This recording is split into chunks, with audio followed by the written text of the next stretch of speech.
जय जय श्री चैतन्य जय नित्यानंद जय अद्वैत चंद्र जय गौर भक्त वृंदा। जय जय श्री चैतन्य जय नित्यानंद जय अद्वैत चंद्र जय गौर भक्त वृंदा। हरे कृष्णा कृष्ण कृष्ण हरे हरे, हरे राम राम राम हरे हरे। हरे कृष्णा। चैतन्य चरितामृत का आदि लीला अध्याय 2 श्लोक नंबर 16 से आज हम प्रारंभ करने जा रहे हैं।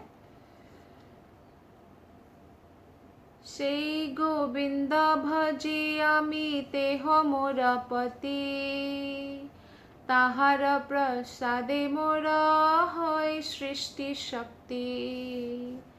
ये ब्रह्मा जी बोल रहे हैं कि श्री गोविंद भजियामि तेह मोर पति, मैं भगवान गोविंद की पूजा करता हूँ और वही मेरे स्वामी हैं।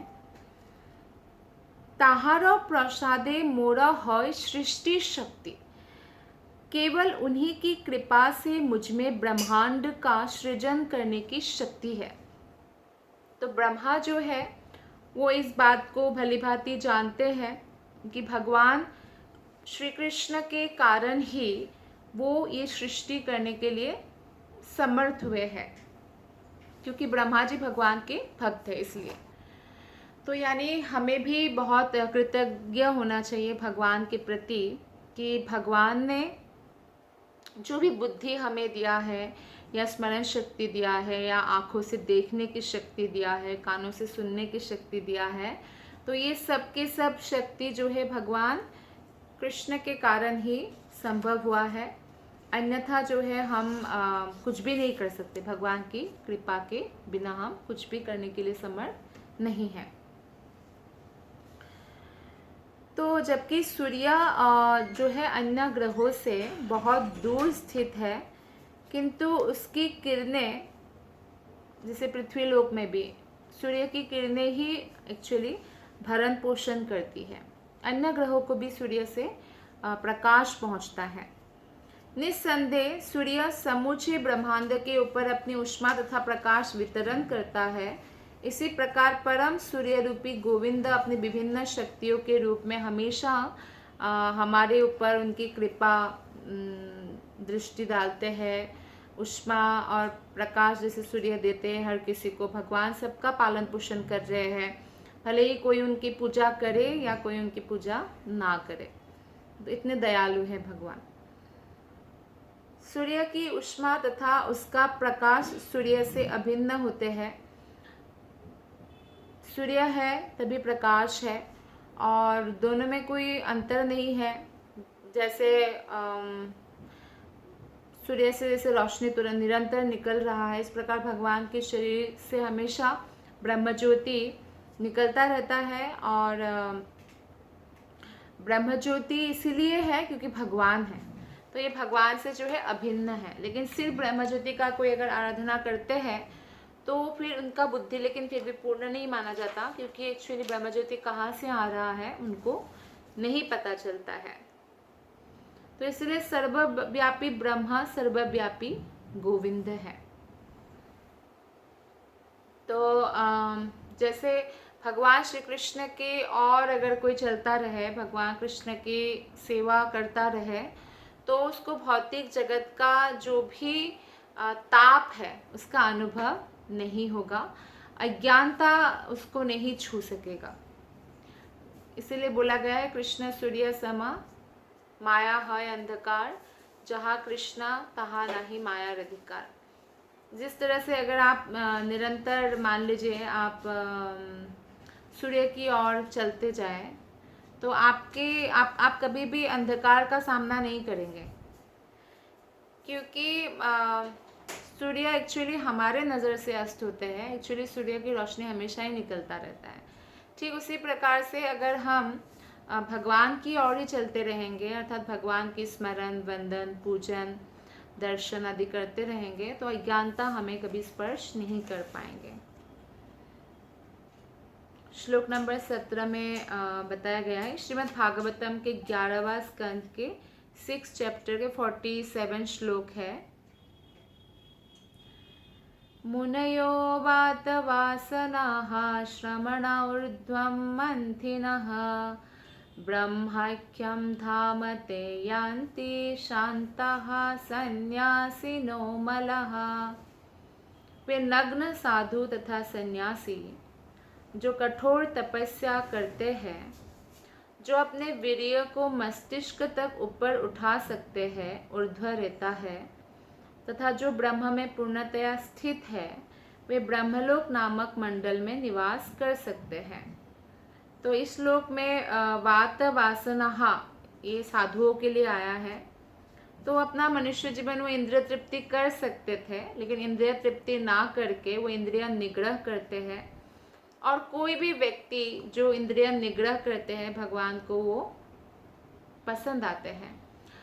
अगर हम भगवान को बहुत ही क्विकली अगर हम भगवान को संतुष्ट करना चाहते हैं तो 3 तरीका है। पहला है कि हम जीवों के प्रति दयालु हो, और जीवों के प्रति दया दिखाने का सबसे अच्छा तरीका है कि हम भगवान के नाम, गुण, रूप आदि का प्रचार प्रसार करें, जिससे जीवात्माएं जो है सुखी हो।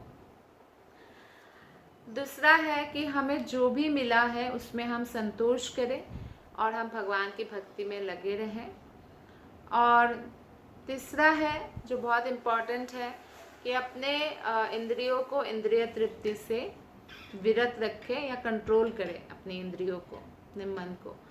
तो ये 3 तरीका है जिससे हम भगवान को अति शीघ्र संतुष्ट कर सकते हैं। और जो पहले शब्द आता था आर्य, आर्य का कुछ गुण होता है। आर्य और अनार्य यानी सभ्य और असभ्य लोग, जैसे सिविलाइज्ड और अनसिविलाइज्ड लोग।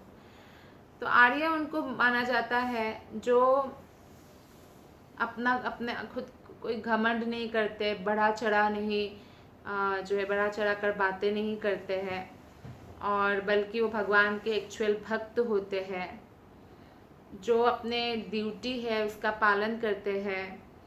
और इस प्रकार जो है वो वर्णाश्रम धर्म का पालन करने वाले होते हैं, और दूसरे जीवों के प्रति हिंसा नहीं करते, जो शास्त्र में बताया गया है वही खाते हैं।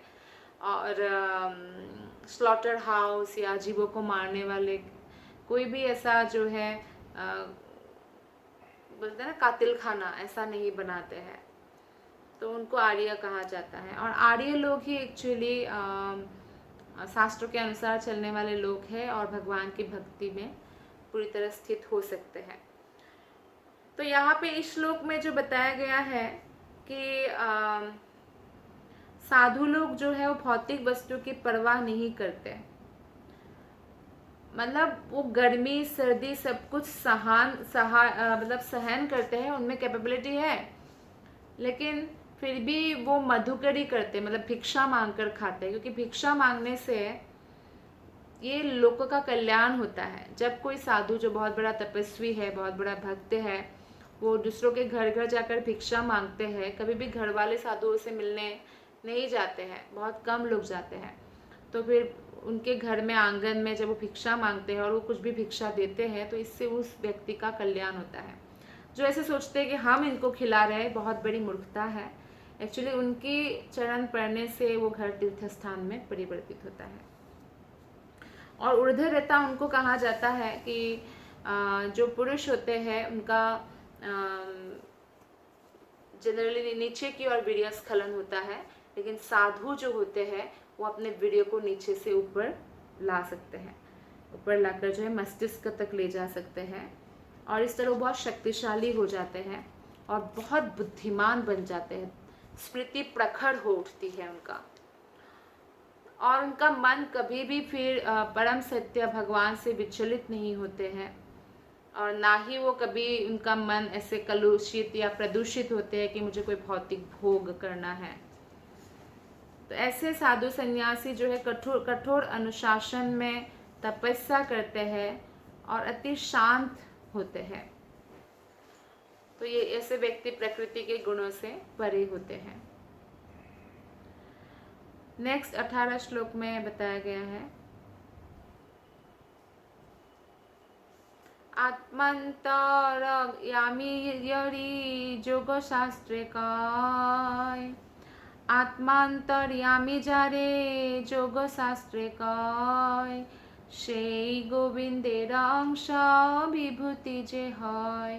जिन्हें योग शास्त्रों में अंतर्यामी परमात्मा कहकर वर्णित किया जाता है, वो गोविंद के निजी विस्तार के अंश है। परमात्मा भी भगवान कृष्ण के अंश है और स्वांश है, वो भगवान का विस्तार है।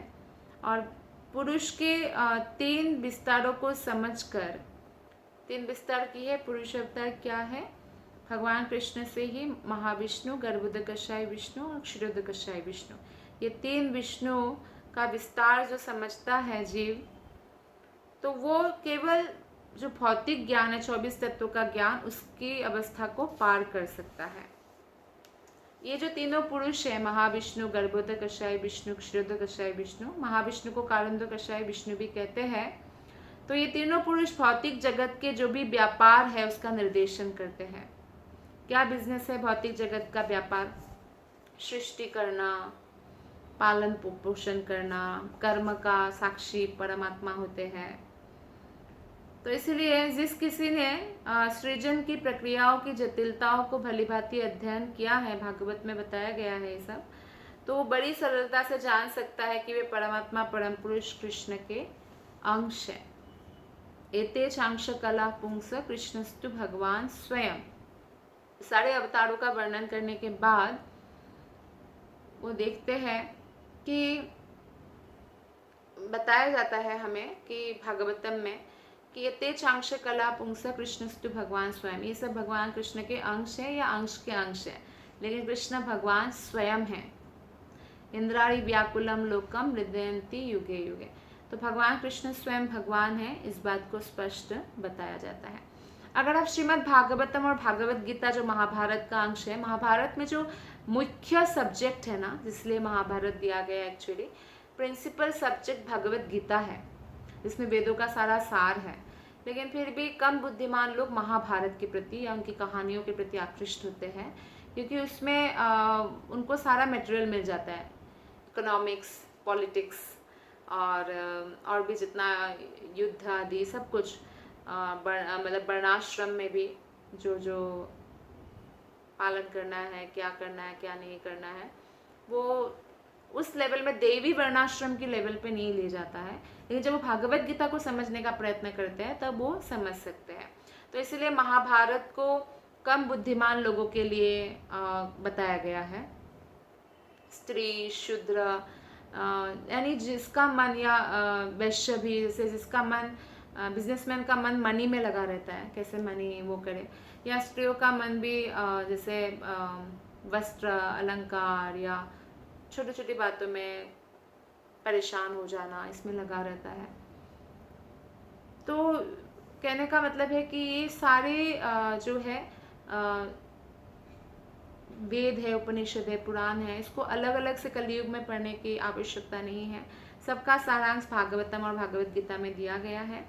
और जो चैतन्य चरितामृत है वो इन सबका ही जो है, सबका रसपूर्ण सारांश है, जिसमें 500 साल पहले जब चैतन्य महाप्रभु स्वयं कृष्ण महाप्रभु के रूप में आके जो लीला किया है उसके विषय में वर्णन किया गया है। तो ये बहुत रसों से परिपूर्ण है।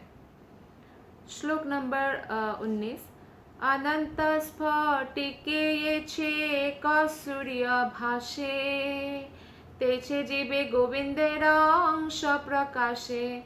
जिस प्रकार एक ही सूर्य असंख्य रत्नों में प्रतिबिंबित होता दिखता है, उसी प्रकार गोविंद परमात्मा रूप में समस्त जीवों के हृदय में प्रकट होते हैं।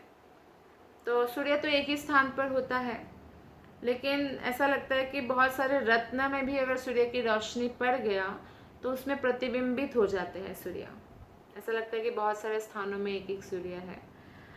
इसी प्रकार भगवान तो हमेशा दिव्य धाम गोलक वृंदावन में रहते हैं, फिर भी हर प्राणी के हृदय में वो प्रतिबिंब के क्या प्रतिबिंब होते हैं? परमात्मा। तो परमात्मा के रूप में प्रतिबिंबित होते हैं। उपनिषद में कहा गया है कि जीव तथा परमात्मा एक ही वृक्ष पर बैठे दो पक्षियों की तरह है। जो परमात्मा है वो हमारे हम क्या कार्य कर्म करते हैं क्या नहीं करते उसका साक्षी है, और जो हम है वो हम कर्म और अच्छा फल बुरा फल में फंसे रहते हैं, तो फल खाते रहते हैं। तो जैसे दो पक्षी एक वृक्ष में होते हैं, एक फल खाता रहता है और दूसरा उसको देखता रहता है लेकिन वो फल नहीं खाता, तो परमात्मा वो दूसरा पक्षी है जो हमारे मन की हर गतिविधि को, हमारे हर कार्य को देख रहे हैं। तो ऐसा है कि इसलिए मनसा वाचा कर्मणा, तो ये तीनों चीज देखा जाएगा। तो मन से जो अपराध होता है वो उतना तीव्र नहीं होता जितना वचन से होता है, और वचन का भी उतना तीव्र नहीं होता जितना कर्म से। फॉर एग्जाम्पल, जब गुस्सा आता है ना मन में, तो जीभ फड़फड़ाता है, जीभ से बहुत श्रापपूर्ण या गंदा या गाली गलौज ये सब निकलता है, ठीक है। और जब और अधिक बढ़ जाता है, पहले तो मन में होता है गुस्सा, फिर मन से वो वचन में आ जाता है, और फिर जब कार्य में आ जाता है, हाथ से पिटाई कर देते हैं, पाँव से लात मारते हैं, तो ये सब होता है, एक्सट्रीम हो जाता है। लेकिन यही अगर मन में कृष्ण हो तो कैसा होता है, जीभा में कृष्ण का नाम होता है, कृष्ण का गुणगान होता है, और हाथ पैर भगवान की सेवा में नृत्य करने में लगा देते हैं, सेवा में लगा देते हैं। तो इसलिए हमारे मन की भी गतिविधि को भगवान देखते हैं। जो लोग मन से बहुत शुद्ध होते हैं, जो अपने मन को भगवान में लगा कर रखते हैं, तो वो भगवान के अति प्रिय होते हैं, क्योंकि जो मन से ही अपराध नहीं कर रहे हैं तो वो कहाँ वचन से और कर्म से करेंगे।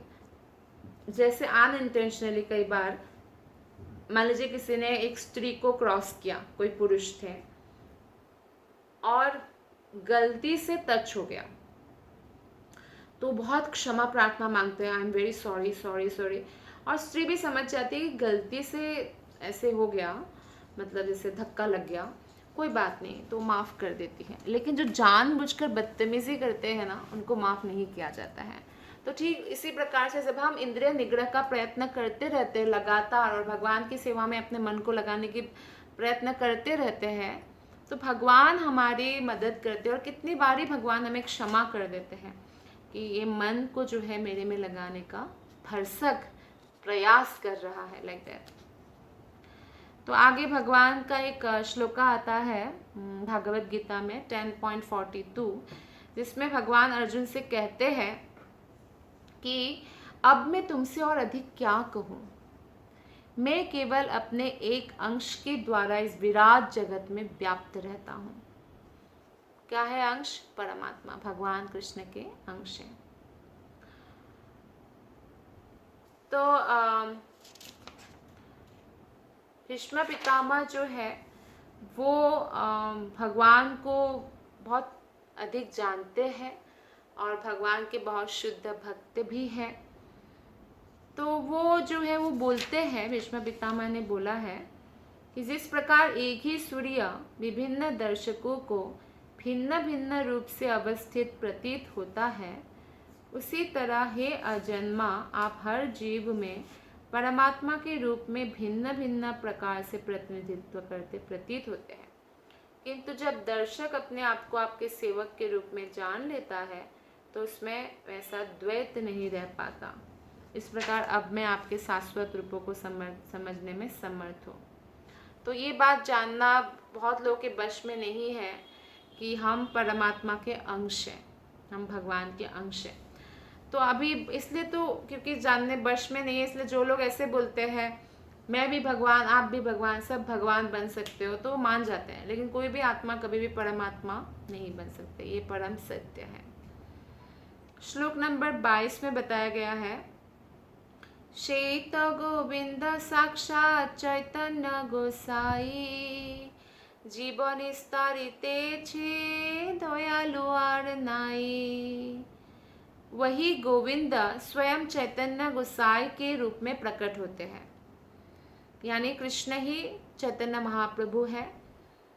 वो ऐसे कोई जैसे अपने आप को भगवान घोषित कर देते जिसमें शास्त्र में वर्णन भी नहीं है, ऐसा रूप नहीं है। चैतन्य महाप्रभु भगवान है, इस बारे में शास्त्र में वर्णन है। और चैतन्य महाप्रभु के रूप में भगवान जब भक्त के रूप में आए तो अत्यंत दयालु बन गए। पात्रता अपात्रता का कोई विचार नहीं किया, तो इसलिए उनसे दयालु और कोई भी नहीं है, ऐसा कहा गया है। वही स्वयं कृष्ण भक्ति के वेश में, एक भक्त के वेश में, महाप्रभु के वेश में आते हैं और पतित मानवों का उद्धार करने के लिए अवतरित होते। बहुत लोग प्रश्न करते हैं कलयुग में कहाँ भगवान आए, कहाँ आए, कहाँ आए। कल के अवतार तो आएंगे ही, लेकिन कृष्ण स्वयं आए आज से 500 साल पहले चैतन्य महाप्रभु के रूप में। गौर निताय, गौरांग नित्यानंद, गौरांग कृष्ण है, नित्यानंद बलराम है। तो राधा रानी का भाव लेकर, भक्ति भाव लेकर वो प्रकट हुए हैं। तो ये बात गौड़ीय वैष्णवों को अगर छोड़ दिया जाए तो बहुत लोगों को नहीं पता। तो क्यों नहीं पता है? क्योंकि ये मेंशन है भागवतम में भी, ये एक छद्म अवतार है, छुपा हुआ, सबसे छुपा कर जब भगवान भक्त बन के आएंगे। और भगवान जो है, शास्त्र में तो बताया गया है चैतन्य महाप्रभु भगवान है, लेकिन भगवान अपने मुख से स्वयं भगवान है नहीं कहेंगे, क्योंकि वो एक गुरु पद में है, भक्त के पद में है। तो भगवान भी स्वयं जब भक्त पद में होते हैं या गुरु पद में होते हैं, वो अपने आप को भगवान नहीं कहते। कोई अगर क्योंकि पता ही है कि पता चल जाता है कि वो भगवान है, तो अपना कान जो है वो बंद कर लेते हैं। तो और श्री विष्णु श्री विष्णु श्री विष्णु इस तरह से बोलते हैं।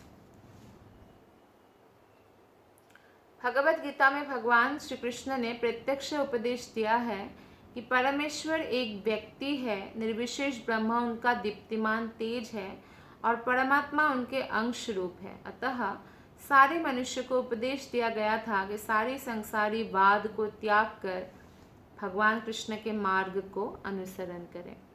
किंतु अपराधियों ने इस उपदेश को ठीक से समझा नहीं। भगवान ने कहा सर्वधर्मान परित्यज्य मामेकम शरणम व्रज, लेकिन समझे नहीं। तो उसको समझाने के लिए स्वयं कृष्ण भक्त रूप में अवतरित होते हैं 500 वर्ष पहले। और भगवान चैतन्य महाप्रभु भगवान है, इसका प्रमाण बहुत सारे शास्त्रों में बताया गया है। श्वेताश्वतर उपनिषद जो है उसमें 3.12 श्लोक में बताया गया है, महान प्रभुर्वे पुरुषः सत्त्वशेषा प्रवर्तकः सुनिर्मलाम् इमं प्राप्तिम् ईशानो ज्योतिरव्ययः। पूर्ण पुरुषोत्तम भगवान महाप्रभु है जो दिव्य प्रकाश को विस्तारित करते हैं। उनके संपर्क में आने का अर्थ है अविनाशी ब्रह्म ज्योति के संपर्क में आना। तो महाप्रभु ही कृष्ण है और जो ब्रह्म ज्योति हमें मिलता है वो महाप्रभु के शरीर से निकल रहा है। मुंडक उपनिषद में से 3.1.3 में बताया गया है, यदा पश्यः पश्यते रुक्मवर्णम कर्तारम मिशम पुरुषम ब्रह्म योनिम। जो स्वर्णिम रंग वाले भगवान परमेश्वर परम कर्ता परम ब्रह्म के उद्गम का दर्शन करता है वो मुक्त हो जाता है। तो इसमें भी बताया गया कि स्वर्णिम रंग वाले परमेश्वर, क्योंकि गौरांग यानी सोने जैसा रंग है भगवान का, और वो चैतन्य महाप्रभु है। भगवान अपने भक्तों के जो है अपमानों को नष्ट करते हैं, दुखों को दूर करते हैं और भक्तों की आकांक्षाओं की पूर्ति करते हैं। भगवान समस्त तीर्थों के आगार है और समस्त मुनियों के आश्रय है। भगवान महाप्रभु शिव जी और ब्रह्मा जी द्वारा भी पूजनीय है। वे जन्म तथा मृत्यु के सागर को पार करने के लिए देवताओं का नौका है। तो इसीलिए जो है श्रीमद् भागवतम की 7.9.38 श्लोक में बताया गया है कि हमें क्या करना चाहिए। हमें उन भगवान के चरण कमलों में सादर नमस्कार करना चाहिए।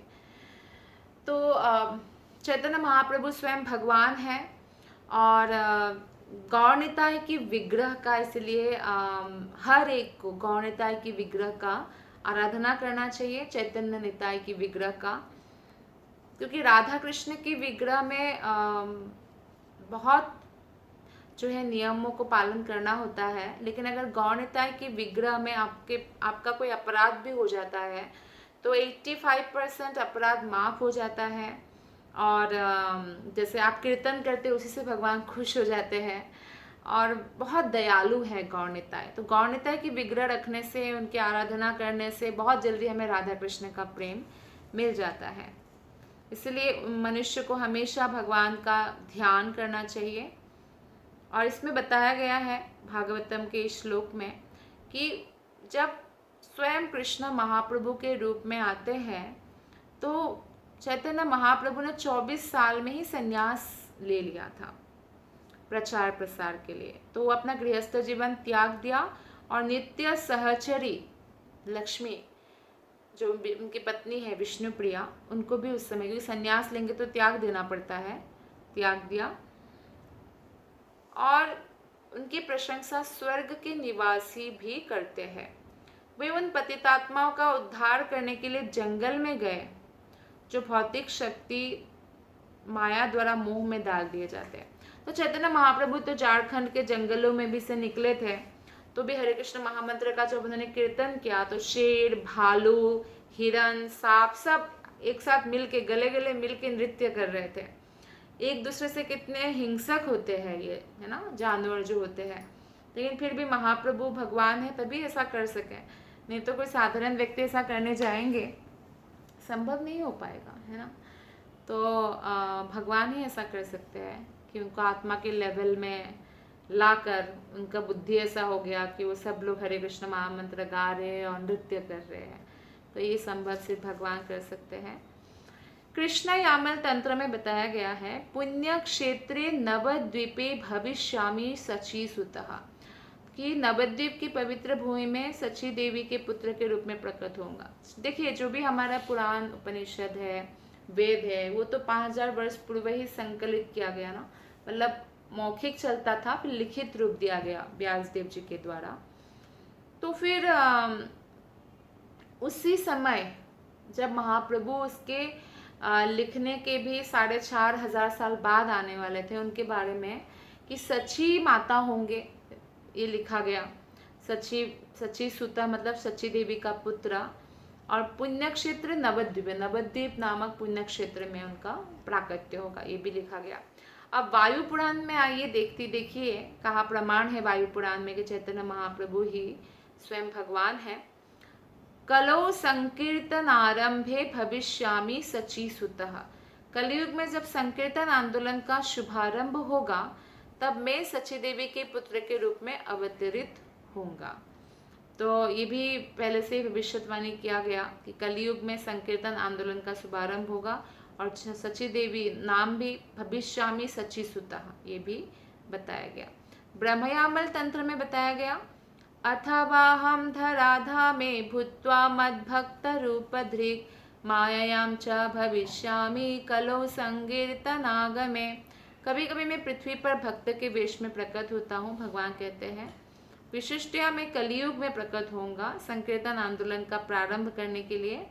और कैसे बोलते हैं, सची के पुत्र के रूप में प्रकट होगा। सची उनकी माता का नाम है। अनंत संहिता में भी बताया गया है कि साक्षात भगवान श्री कृष्ण जो श्रीमती राधा रानी के प्राण हैं और ब्रह्मांड के सृजन, पालन तथा संहार के स्वामी हैं, हे महेश्वरी, वही गौर रूप में प्रकट होंगे। तो ये महेश्वरी यानी महेश की वाइफ, तो उनको बोला जाता है यह एवं भगवान कृष्ण राधिका प्राण बल्लभ सृष्ट्यादोषो जगन्नाथो गौर आसीन महेश्वरी। यानी ये पहले से ही भगवान शिव जी बता देते हैं कि राधा कृष्ण जो है, यानी राधा रानी के प्राण कृष्ण राधा रानी का भाव लेकर प्रकट होंगे गौरांग महाप्रभु के रूप में। तो आगे बताया गया है 24वां श्लोक में, वेद भागवत उपनिषदागम पूर्ण तत्व जारे कहे नाही जार सम। परमेश्वर वे हैं जिन्हें वेदों, उपनिषदों तथा अन्य दिव्य साहित्य में परम पूर्ण के रूप में वर्णित किए गए हैं। उनके तुल्य कोई नहीं है। वेदों में परम सत्य के साकार स्वरूप विषयक अनेक प्रामाणिक बातें मिलती है। लोग फिर भी नहीं जानते हैं कि भगवान का कोई आकार है। बहुत लोग निराकार ही मानते हैं, लेकिन भगवान का आकार है। ऋग संहिता में 1.22.20 में भी बताया गया है, तद विष्णु परमं पदम सदा पश्यन्ति सूरयः दिवीव चक्षुराततम्। भगवान विष्णु परम सत्य है, जिनके चरण कमलों का दर्शन पाने के लिए सारे देवता सदैव लालायित रहते हैं। वे सूर्यदेव की भांति अपनी शक्ति किरणों से हर वस्तु में व्याप्त है। वे अपूर्ण आँखों को निर्विशेष लगते हैं। अपूर्ण आँखों को, पूर्ण आँखों को निर्विशेष नहीं लगते हैं। भक्तों को मालूम है भगवान का एक साकार व्यक्तित्व है, लेकिन जो अपूर्ण है और या आधा ज्ञान है, उनको लगता है भगवान का कोई आकार नहीं है। तो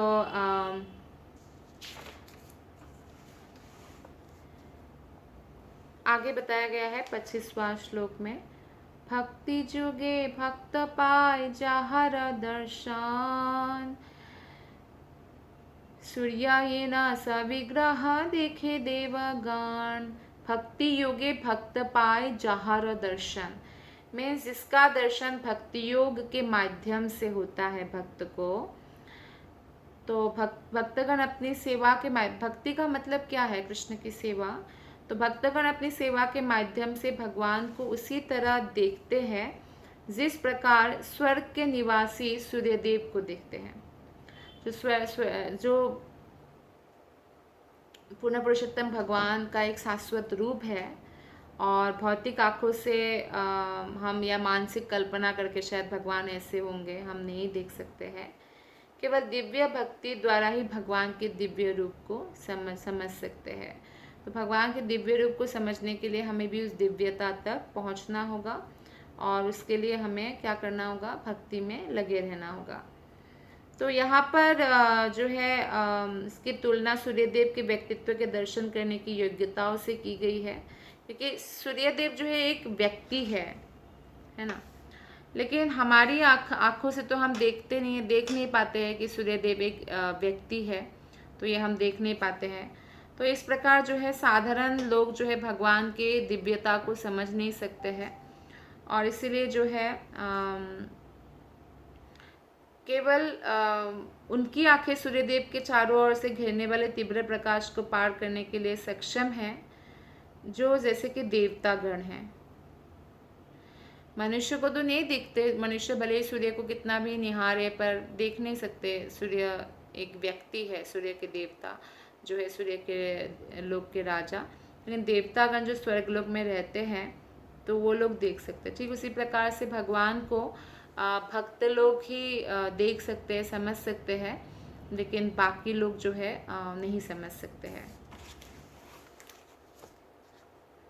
तो इसलिए किसी भी विशेष ग्रह तक पहुंचने के लिए हमें विशेष शारीरिक बनावट की ज़रूरत होती है।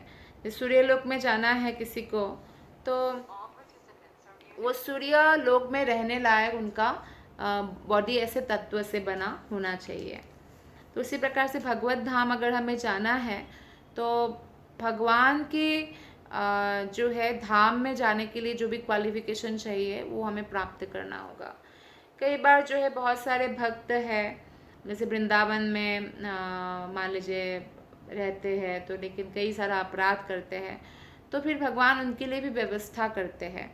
भगवान उनको वृंदावन में ही कुत्ता या सुअर का शरीर या बंदर का शरीर प्रदान करते हैं, और फिर वो एक जन्म ऐसे ही पशु के शरीर में वृंदावन में बिताने के बाद, वो सब भक्त होते हैं। वृंदावन में जितने भी आप पशु पक्षी देखेंगे या तरु तृण देखेंगे, देखिए जो नितांत तमोगुणी व्यक्ति है वो बनते हैं वृक्ष। उसमें से जो लोग बहुत मांसाहार करते हैं वो लोग हिंसक पशु के शरीर में जाते हैं, और जो लोग ईर्ष्यालु होते हैं वो लोग सर्प योनि में जाते हैं या बिच्छू बनते हैं, क्योंकि सर्प बिना किसी कारण का भी काट देते हैं, है ना। कई बार पाँव गिरे तो अलग, पाँव पड़े उसके ऊपर तो अलग बात है, लेकिन काटते हैं। तो ऐसे बहुत सारे ईर्ष्यालु व्यक्ति ऐसे योनि में जाते हैं। तो कहने का तात्पर्य है कि लेकिन जब भक्त है, भक्त अगर कभी ऐसा हुआ कि अपराध के कारण पशु योनि में भी जाए, तो भगवान इतने कृपालु है कि उनको वृंदावन में रखते हैं। और वो जब भी, जैसे क्या होता है पशु, जैसे कुछ किसी ने खाने के लिए दिया, कि वृंदावन में भक्त ही है, कृष्ण प्रसाद ही मिलता है, ऊपर से ब्रजरज बहुत शक्तिशाली है, तो वो ब्रजरज में से उठा कर जब खाते तो ब्रजरज उनके अंदर जाता रहता है। तो इस प्रकार जो है उनका भी उद्धार का व्यवस्था भगवान करते हैं, और इस तरह से उनका जो है पाप है वो नष्ट हो जाते हैं उस योनि में रहने के बाद।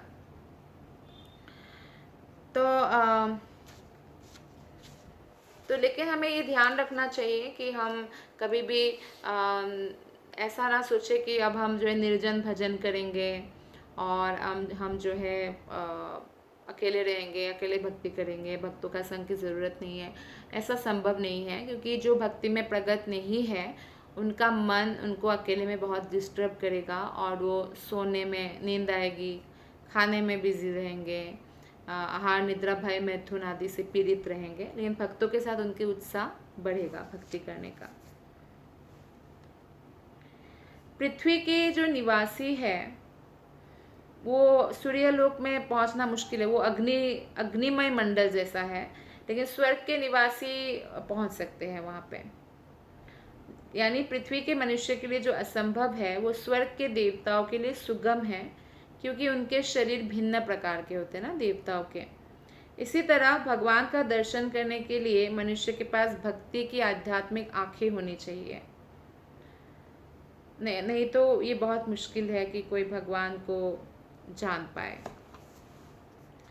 नेक्स्ट श्लोक है, ज्ञान योग मार्गे तारे भजे जे सब, ब्रह्मात्म रूपे तारे करे अनुभव।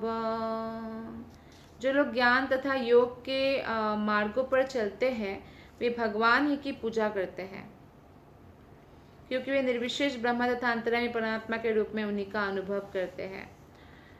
तो कई लोग ज्ञान योग में आ सकते हैं, जैसे वो वेद अध्ययन आदि करते हैं और तर्क वितर्क, मानसिक तर्क वितर्क में लगे रहते हैं, तो उनको बोलते हैं ज्ञान मार्ग, ज्ञान मार्ग में जो रहते हैं। और कई लोग योग में स्थित होकर ध्यान करना चाहते हैं, तो वो लोग भगवान के ही जो है निर्विशेष ज्योति तक पहुंचते हैं या परमात्मा तक पहुंच पाते हैं। तो ऐसे व्यक्ति भगवान का जो साकार रूप है उसका अनुभव नहीं कर सकते हैं, ऐसा लिखा है चैतन्य चरितामृत में, और बाकी शास्त्रों में भी हमें पता चलता है। श्लोक नंबर 27 में बताया गया है कि उपासना भेदे जानी ईश्वर महिमा, अतएव सूर्य तार दिए तो उपमा। इसलिए पूजा के विविध प्रकारों से भगवान की महिमा को उसी प्रकार समझा जा सकता है जिस प्रकार सूर्य की उपमा से पता लगता है। तो सूर्य का एग्जाम्पल इसलिए बहुत बार दिया जाता है शास्त्र में, क्योंकि सूर्य वाकई बहुत शक्तिशाली है, और भौतिक जगत में और किसी भी चीज़ के साथ भगवान का एक्चुअली एग्जाम्पल देना बहुत मुश्किल है, लेकिन सूर्य के साथ कई बार दिया जाता है ताकि व्यक्ति उसे समझ पाए। इसलिए नारायण तथा कृष्ण एक ही ईश्वर है, और एक होकर भी जैसे कृष्णा 2 हाथों वाले हैं और नारायण 4 हाथों वाले, तो इतनी भिन्नता है बस, अदरवाइज कोई डिफरेंस नहीं है। भगवान कृष्ण मुरली धारण करते हैं और नारायण जो है शंख चक्र गदा पद्म धारण करते हैं। जैसे एक एग्जाम्पल श्रील प्रभुपाद यहाँ पे देते हैं कि जिस प्रकार उच्च न्यायालय का न्यायाधीश जो ऑफिस में अलग रहते हैं और घर में अलग वेशभूषा में रहते हैं, या रोल भी उनका अलग होता है। ऑफिस में वो सबके बॉस है मान लीजिए, तो घर में किसी के दादाजी हैं तो उनको घोड़ा भी बना सकते हैं उनका पोता।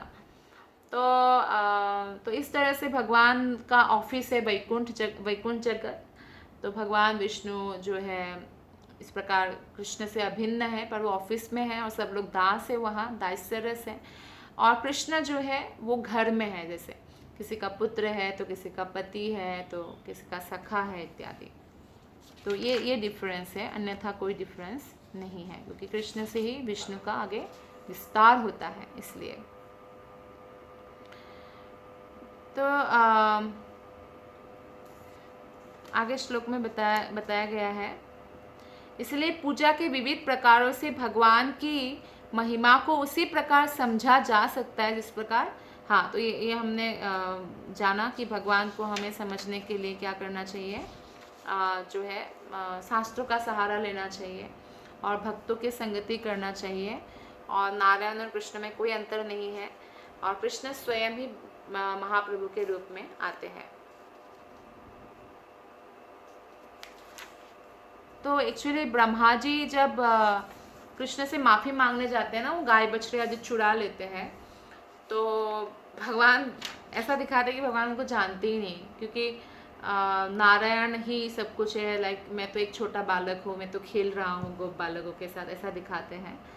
तो ब्रह्मा जी एक्चुअली कहते हैं, नारायणस्त्वं न हि सर्वदेहिनां आत्मा सधीशाखिलोकसाक्षी नारायणोऽङ्गं नरभूजलायनात् तच्चापि सत्यं न तवेव माया। हे प्रभुओं के प्रभु, आप सारी सृष्टि के दृष्टा हैं, आप निसंदेह हर एक के प्रियतम प्राण हैं, तो क्या आप मेरे पिता श्री नारायण नहीं हैं? कृष्ण को ब्रह्मा पूछते हैं, तो क्या आप नारायण नहीं हैं? आप ऐसा बोल रहे हैं, तो क्या आप नारायण नहीं हैं? कि कृष्ण ही नारायण है। वे जिसका घर जल में है, जो नर गर्भोदकशय विष्णु और उसे उत्पन्न हुए, और वे नारायण तो आपके अंश हैं, आपके सारे पूर्ण अंश दिव्य है, वो परम पूर्ण है और वे माया द्वारा सृजित नहीं है। तो तब की बात है जब ब्रह्मा विमोहन लीला, ब्रह्मा मोहित हो गए थे, और जब उन्होंने गाय बछड़े चुरा लिए, फिर भी भगवान ने अपना विस्तार करके उन सब गाय बछड़ों को एज इट इज़ विस्तार किया, खुद को विस्तार किया। तो योग शक्ति के प्रदर्शन जब देखा तो ब्रह्मा जी पराजित हो गए, और फिर जो है वो हार मान ली, और उन्होंने भगवान की स्तुति सृष्टि के स्वामी एवं हर वस्तु के दृष्टा के रूप में करने लगे। वो भगवान कृष्ण नारायण अर्थात ब्रह्मा के पिता है, क्योंकि गर्भोदकशय विष्णु के से पेट से, यानी जो नाभि कमल निकला है उससे ब्रह्मा की सृष्टि है। तो वो पूछते कि आप वो नहीं है मतलब आप विष्णु नहीं है क्या, ऐसे पूछते हैं। तो इसलिए ब्रह्मा जी कहते हैं मैं आप ही का पुत्र हूँ, तो कृपा करके मुझे क्षमा कर दीजिए। जैसे माता को बच्चा जब गोदी में होता है तो भी लात मारता है, कभी नाखून भी मार देता है, पेट में भी लात मारता है, तो भी माता उसको क्षमा कर देते हैं ना। तो ब्रह्मा जी कहते हैं वैसे ही मुझे आप क्षमा कर दीजिए। तो इस प्रकार वो दया की याचना करते हैं। तो इसलिए बोलते हैं मैं कमल से जन्म लिया, जो आपकी नाभि से ही निकला था भगवान, तो मेरे माता पिता दोनों आप ही हैं, और कृष्ण को बोलते हैं मैं आप ही का पुत्र हूँ। तो ब्रह्मा जी को समझ में आ जाता है कि ये जो कृष्ण है ये कोई साधारण नहीं है बालक, ये स्वयं भगवान है। तुम्हार नाभि पद्म हईते आमार जन्मोदय, तुम्ही पिता माता आमी तुम्हार तनय, मतलब आपके नाभि से ही मेरा, नाभि कमल से मेरा जन्म हुआ है। फिर बोलते पिता माता बालकेर नालय अपराध, अपराध क्षम मोरे करह प्रसाद। माता पिता कभी भी बच्चों का, जो छोटे छोटे बच्चे उनका अपराध नहीं लेते प्रभु, तो मैं तो बहुत छोटा हूँ, मेरा अपराध क्षमा कर दीजिए, मैं तो आपका बालक हूँ, मैं आपको पुत्र हूँ, तो इसलिए मैं आपका आशीर्वाद चाहता हूँ। तो आगे 34 नंबर श्लोक में भगवान कहते हैं कृष्ण कहे न ब्रह्मा तुम्हार पिता नारायण, आमी गोप तुम्ही के छे हमारा नंदन। हे ब्रह्मा, तुम्हारे पिता तो नारायण है ना, मैं तो एक गोप बालक हूँ, मैं कैसे तुम कैसे मेरा बेटा हो सकते हो, ऐसे बोलते हैं। तो ब्रह्मा बोलते हैं ब्रह्मा बोले न तुम्ही कि न हो नारायण, तुम्ही नारायण सुनो ताहार कारण। फिर ब्रह्मा जी बोलते हैं क्या आप नारायण नहीं हैं? तो आइए मैं आपको प्रमाण देता हूँ कि आप नारायण हैं। प्राकृत सृष्टि जत जीव रूप, ताहार जे आत्मा तुम्हें मूल स्वरूप। भौतिक तथा आध्यात्मिक जगतों के सारे जीव आखिर आपसे ही उत्पन्न होते हैं, क्योंकि आप ही सबके परमात्मा हैं। तो भगवान समस्त जीवों के मूल उद्गम है, और इसके बारे में हम भगवत गीता में भी बहुत जगह पे पढ़ चुके हैं। तो इसी प्रकार जो है भौतिक जगत का भी मूल कारण जो है वो भगवान है। सेकेंडरी क्रिएटर ब्रह्मा जी है, दुर्गा देवी है, लेकिन मूल कारण जो है भगवान है, और सारे जीव भगवान के ही वश में है। तो कुछ लोग तो भौतिक प्रकृति यानी देवी दुर्गा के उसमें है, संरक्षण में, या कह लीजिए उनके कब्जे में है, क्योंकि वो लोग भगवान की सेवा नहीं करते तो उनको पनिशमेंट मिला हुआ है, बद्ध जीव है। और कुछ लोग जो है आध्यात्मिक प्रकृति के संरक्षण में है। फिर आगे बोलते हैं, पृथ्वी ये छे घटकुलेर कारण आश्रय, जीवेर निदान तुम्हें सर्वाश्रय। जिस प्रकार पृथ्वी मिट्टी के बने समस्त घरों का मूल कारण है, जैसे मिट्टी से बना हुआ जो पात्र होता है उसका मिट्टी कहाँ से आता है? पृथ्वी से आता है। तो बोलते उसी प्रकार आप समस्त जीवों के परम कारण हैं और परम आश्रय है। तो इसलिए भगवान भगवत गीता में कहते भी है 7.10 में, बीजम माम सर्वभूतानाम, मैं सारे जीवों के बीज हूँ। और उपनिषद में भी कहा गया है, नित्यो नित्यानाम चेतना चेतनानाम। तो भगवान समस्त जड़ हो चाहे चेतन हो सबका स्रोत है। और इस प्रकार जो है भगवान परम ईश्वर कृष्ण है। और अचिंत्य भेदाभेद तत्व के दर्शन के बल पर हमें भगवान को समझना होगा कि हम अपने चिंत्य अचिंत्य, हम चिंतन से भगवान को नहीं जान सकते, और लेकिन हम उनसे एक भी है और अलग भी। एक इसलिए है क्योंकि हम उनके अंश हैं, गुणों में एक है पर गुणों के परिमाण में हम अलग हैं, यानी क्वालिटी में एक है पर क्वांटिटी में हम अलग हैं, ये बताया गया है। तो आगे 38 श्लोक में बताया गया है, नार शब्दे कहे सर्व जीवेर निश्चय, अयन शब्दे ते कहे ताहार आश्रय। नार शब्द समस्त जीवों के समुच्चय को बताता है, और अयन शब्द की सबके आश्रय को बताते हैं कि समस्त जीवों के मूल कृष्ण है और समस्त जीवों के आश्रय भी कृष्ण है। इसलिए ब्रह्मा ने प्रमाण दे दिया। अब ब्रह्मा कहते हैं, अतएव तुमी हो मूल नारायण, एक है तुष न द्वितीय कारण। बोलते हैं इसलिए आप आदि नारायण हैं, ये तो पहला कारण है। अब मैं दूसरा कारण बता रहा हूँ, उसे सुनिए। जीवेर ईश्वर पुरुषादि अवतार, ताहा स्वभा होते तुम्हार ऐश्वर्य अपार। जीवों के प्रत्यक्ष ईश्वर जो है पुरुष अवतार है, किंतु आपका ऐश्वर्य एवं शक्ति उनसे कहीं अधिक उन्नत है। जो विष्णु है वो भगवान कृष्ण से ही आगे विस्तार हुआ है, लेकिन उनसे कई ज़्यादा जो है उन्नत ऐश्वर्य भगवान कृष्ण का है। यानी कृष्ण से विष्णु है, विष्णु से कृष्ण नहीं है। ये बात को भी यहाँ पे बताया गया है। बोलते हैं, अथैव अधीश्वर तुम्ही सर्व पिता, तुम्हारा शक्ति ते तारा जगत रक्षिता। इसलिए ब्रह्मा जी कहते हैं आप हर एक के आदि पिता है, केवल मेरे नहीं है, मैं तो आपका पुत्र हूँ ही। तो इसलिए जो है आपकी शक्ति से ही ब्रह्मांड चल रहा है, आप ही रक्षक है। चूंकि आप समस्त जीवों के आश्रय की रक्षा करते हैं, इसलिए आप मूल नारायण हैं। तो ब्रह्मा जी कृष्ण जब बोलते मैं तो गोप बालक हूँ, मैं आपका पिता कैसे हो सकता हूँ, कैसे आप मेरा बेटा हो सकता है, मैं तो छोटा सा बालक हूँ। तब ब्रह्मा जी कहते हैं कि नहीं नहीं, आप कोई बालक का ये लीला कर रहे हैं, आप बालक होकर भी स्वयं भगवान हैं, और भगवान विष्णु भी आपसे ही जो है प्रकट होते हैं या विस्तार होते हैं। ये दो कारण दे दिया कि आप ही सबके, मेरे ही नहीं सबके आदि पिता है। फिर बोलते हैं, तृतीय कारण सुन श्री भगवान, अनंत ब्रह्मांड बहु वैकुंठादि धाम। हे भगवान कृपया तीसरे कारण सुने, ब्रह्मांड असंख्य है और वैकुंठ लोक भी अनेक है। आप इस भौतिक जगत और दिव्य जगत दोनों में समस्त जीवों के अतीत वर्तमान भविष्य के समस्त कर्मों को देखते हैं कृष्ण, और क्योंकि आप साक्षी है सारे कर्मों का, इसलिए आप सबका सार भी जानते हैं, है ना। कोई किसी का सीक्रेट जानते हैं तो उसके सामने जैसे हम लोग ज़्यादा बातें नहीं बोलते। जैसे फॉर एग्जांपल भाई बहन में जब होती है बातें तो बोलते हैं, ब्लैकमेल करते हैं ना, मैं पापा को बोल दूंगा या मम्मी को बोल दूंगा, लाइक दैट। तो ऐसे ही भगवान तो सबका सब कुछ जानते हैं। भगवान के सामने हम क्या वो कर सकते हैं, हमारे मन की गतिविधि सब कुछ जानते हैं। तो ब्रह्मा जी आगे कहते हैं, तुम्हारा दर्शन सर्व जगतेर स्थिति, तुम्हें ना देखिले कारो ना ही स्थिति गति। सारे जगत इसलिए विद्यमान है क्योंकि उन पर आपका निरीक्षण है, नहीं तो जगत नहीं चल सकता भगवान के निरीक्षण के बिना, फिर भगवान के कंट्रोल के बिना।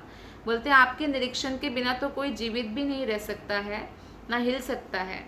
तो उनका जो अस्तित्व बना हुआ है, जो आज हमारा अस्तित्व बना हुआ है, जो हम समझ पा रहे हैं, कुछ सुन पा रहे हैं, कुछ बोल पा रहे हैं, कुछ देख पा रहे हैं, चल पा रहे हैं, खा पा रहे हैं, डाइजेस्ट कर पा रहे हैं, ये सब भगवान की कृपा है। तो इसलिए ब्रह्मा जी बाद में बोलते हैं, नारायण जाते कर दर्शन, ताहते हो तुम्ही मूल नारायण।